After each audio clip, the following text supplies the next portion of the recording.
बोलो विष्णु भगवान की जय। गोवर्धन पूजा का पर्व हर साल कार्तिक मास की शुक्ल पक्ष की प्रतिपदा से तिथि को मनाया जाता है।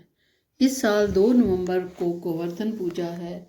इस दिन भगवान गोवर्धन पूजा का पर्व हर साल कार्तिक मास की शुक्ल पक्ष की प्रतिपदा तिथि को मनाया जाता है। इस दिन भगवान श्री कृष्ण गोवर्धन और गायों की पूजा का विशेष महत्व होता है। गोवर्धन पूजा के दिन गोवर्धन पर्वत का चित्र बनाकर गोवर्धन पूजा की जाती है। इस दिन भगवान को अन्नकूट का भोग भी लगाया जाता है, जिस वजह से गोवर्धन पूजा को अन्नकूट पूजा भी कहा जाता है। इस साल 2 नवंबर को गोवर्धन पूजा है। गोवर्धन पूजा के दिन भगवान श्री कृष्ण को 56 या 108 तरह के पकवानों का भोग लगाया जाता है। तो श्री कृष्ण ने देखा कि गोवर्धन पूजा कथा के अनुसार श्री कृष्ण ने देखा कि सभी ब्रिजवासी इंद्र की पूजा कर रहे हैं। तब उन्होंने अपनी माँ को भी इंद्र की पूजा करते हुए देखा, तो सवाल किया कि लोग इंद्र की पूजा क्यों करते हैं। उन्हें बताया गया कि वे वर्षा करते हैं, जिससे अन्न की पैदावार होती है और हमारी गायों को चारा मिलता है। तब श्री कृष्ण ने कहा कि ऐसा है तो सबको गोवर्धन की पूजा करनी चाहिए, क्योंकि हमारी गायें तो वही चरती हैं। उनकी बात मानकर सभी ब्रिजवासी इंद्र की जगह गोवर्धन पर्वत की पूजा करने लगे। देवराज इंद्र ने इसे अपना अपमान समझा और प्रलय के समान मूसलाधार बारिश कर दी। तब भगवान श्री कृष्ण ने गोवर्धन पर्वत को अपनी छोटी उंगली पर उठाकर ब्रिजवासियों की भारी वर्षा से रक्षा की। इसके बाद इंद्र को पता लगा कि श्री कृष्ण वास्तव में विष्णु के अवतार हैं और अपनी भूल का एहसास उसे हुआ। बाद में इंद्र देवता को भी भगवान कृष्ण से क्षमा याचना करनी पड़ी।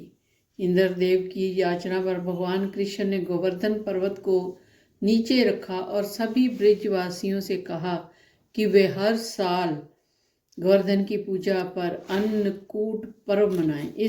तब से ही यह पर्व गोवर्धन पूजा के रूप में मनाया जाने लगा है। तो जरूर करें भगवान विष्णु की पूजा, कृष्ण की पूजा गोवर्धन पूजा के दिन। एक अन्य कथा के अनुसार श्री कृष्ण बलराम जी के साथ वृंदावन में रहकर अनेक प्रकार की लीलाएं कर रहे थे। उन्होंने एक दिन देखा कि वहां के सभी लोग गोप इंद्र यज्ञ की तैयारी कर रहे हैं। भगवान श्री कृष्ण सबके अंतर्यामी और सर्वज्ञ हैं। वे सब जानते थे, फिर भी विनयवनत होकर उन्होंने नंद बाबा आदि बड़े बड़े बूढ़े गोपों से पूछा, पिताजी आप लोगों के सामने ये कौन सा भारी भरकम काम है, कौन सा उत्सव आ पहुंचा है, इसका फल क्या है, पिताजी आप मुझे अवश्य बतलाइए। नंद बाबा ने कहा, भगवान इंद्र वर्षा करने वाले मेघों के स्वामी हैं। वह समस्त प्राणियों को तृप्त करने वाला एवं जीवन दान देने वाला और जल बरसाते हैं। इस जल से ही पृथ्वी के गर्भ से सामग्रियां उत्पन्न होती हैं, गायों को हरा चारा मिलता है तथा जीवों को उपार्जन की समस्या का समाधान होता है। मनुष्यों को खेती आदि प्रयत्नों के फल देने वाले इंद्र ही हैं। विभिन्न प्रकार की सामग्रियों से उनका यज्ञ कर हम इंद्र देवता को प्रसन्न करते हैं। ब्रह्मा शंकर आदि पर भी शासन करने वाले केशव भगवान ने नंद बाबा और दूसरे ब्रिजवासियों की बात सुनकर इंद्र को क्रोध दिलाने के लिए अपने पिता नंद बाबा से कहा, कार्य ही पूजा है। मनुष्य को चाहिए कि पूर्व संस्कारों के अनुसार अपने वर्ण तथा आश्रम के अनुकूल धर्म का पालन करते हुए कर्म का ही आदर करें, जिसके द्वारा मनुष्य की जीविका सुगमता से चलती है। वहीं इसका इष्ट देव होता है। इसलिए पिताजी हमें गौ ब्राह्मणों और गिरिराज की पूजा करनी चाहिए। इंद्र यज्ञ के लिए जो सामग्रियां इकट्ठी की गई है, उन्हीं से इस यज्ञ का अनुष्ठान होने दें। अनेक प्रकार के पकवान और खीर, हलवा, पूरी, जलेबी, कलाकंद, बालूशाही, भुजिया, समोसा आदि लेकर मूंग दाल तक बनाई जाए। ब्रिज का सारा दूध एकत्र कर लिया जाए। वेद पाठी ब्राह्मणों के द्वारा भली भांति हवन करवाया जाए तथा अनेक प्रकार के अन्न, गौए और दक्षिणाएं दी जाएं।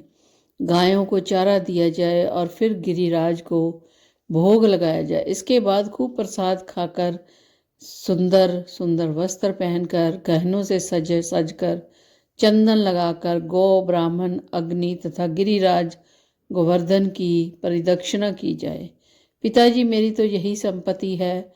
ऐसा यज्ञ गो, ब्राह्मण और गिरिराज को तो प्रिय होगा ही, मुझे भी बहुत प्रिय है।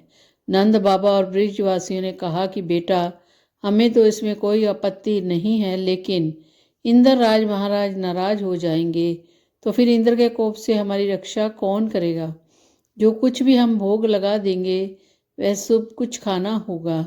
हमारी संपूर्ण अभिलाषाओं को जिस प्रकार इंद्र पूर्ण करते हैं उसी प्रकार पूरा करना होगा। भगवान श्री कृष्ण ने नंद बाबा आदि के सभी बातों को मान लिया और क्योंकि कलात्मक भगवान की इच्छा थी कि इंद्र का घमंड चूर किया जाए, श्री भगवान कृष्ण ने जिस प्रकार यज्ञ करना को कहा था वैसा ही यज्ञ उन्होंने प्रारंभ कर दिया। पहले ब्राह्मणों से स्वास्थ्य वाचन कराकर उसी सामग्री से गिरिराज और ब्राह्मणों को सादर भेंटें दी। गौओं को हरी घास खिलाई। इसके बाद नंद बाबा आदि गोपों ने गौओं को आगे करके गिरिराज की प्रदक्षिणा की। ब्राह्मणों का आशीर्वाद प्राप्त करके और गोपियों भली भांति श्रृंगार करके और बैलों से जुती गाड़ियों पर सवार होकर भगवान श्री कृष्ण की लीलाओं का गान करती हुई गिरिराज की परिक्रमा करने लगी। भगवान श्री कृष्ण गोपों को विश्वास दिलाने के लिए गिरिराज के ऊपर एक दूसरा विशाल शरीर धारण करके प्रकट हो गए तथा मैं गिरिराज हूँ इस प्रकार कहते हुए सारी सामग्री अरोगने लगे। एक रूप में पूजत है, एक रूप में रहे पुजाए, सहसा भुजा फैलाए के मांग मांग के खाए।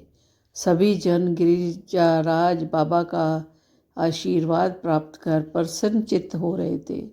उसी समय देव ऋषि नारद इंद्र महोत्सव देखने की इच्छा से ब्रज में आ गए।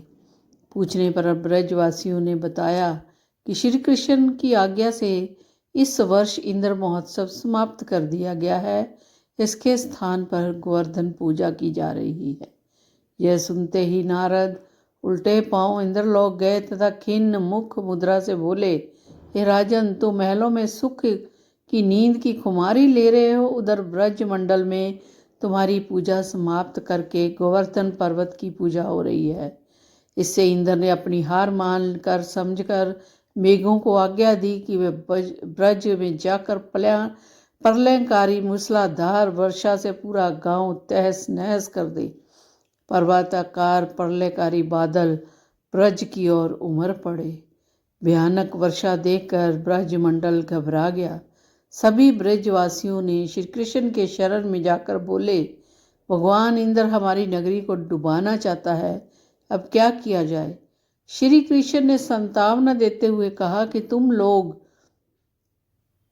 गौओं सहित गोवर्धन की शरण में चलो, वही तुम्हारी रक्षा करेंगे। इस तरह से समस्त ग्वाल बाल गोवर्धन की तराई में पहुंच गए। श्री कृष्ण ने गोवर्धन को कनिष्ठ उंगली पर उठा लिया और 7 दिन तक गोप गोपिकाओं ने उसकी छाया में सुखपूर्वक निवास किया। भगवान की कृपा से उनको एक चींटा भी न लगा। इससे इंद्र को महान आश्चर्य हुआ। तब भगवान की महिमा को समझकर तथा अपना गर्व नष्ट जानकर वह समय ब्रज गया और भगवान कृष्ण के चरणों में गिरकर अपनी मूर्खता पर महान पश्चाताप किया।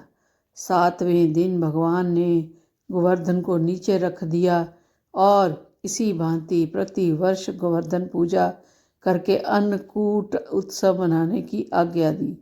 तभी से यह उत्सव अन्नकूट के नाम से मनाया जाने लगा है। तो सब भक्तों को बहुत बहुत बधाई गोवर्धन पूजा की, और इसको जरूर करें ध्यान पूर्वक और कृष्ण का आशीर्वाद।